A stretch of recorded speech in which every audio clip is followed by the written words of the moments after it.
យកមកតាតែងកាយាព្រោះក្លិនសោភាបង្កើតសេរីបផាពណ៌ស្រកជ័យហាក់ដូចជាស្រីកញ្ញាចាត់ចាយ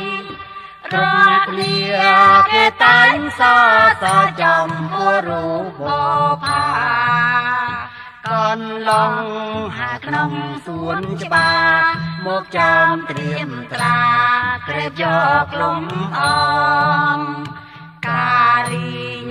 គួចិត្តចង់យកមកក្រោមជាពួងលំអ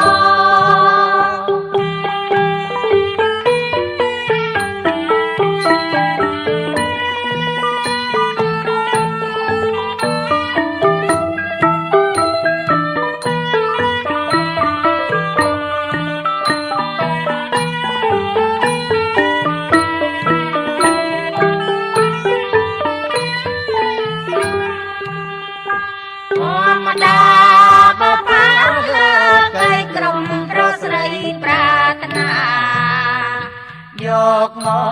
កតាតែងកាយាព្រោះក្លិនសោភាបង្កើតសេរីបផាពណ៌ស្រកជ័យហាក់ដូចជាស្រីកញ្ញាចាត់ចាយក្រុមគ្នាគេតែងសរសើរចំពោះរូបបផាកនឡងក្នុងសួនច្បារមកចាំត្រៀមត្រាក្រេបយកលំអងការីងគួចិត្តចង់យកមកក្រោមជាពួងលំអ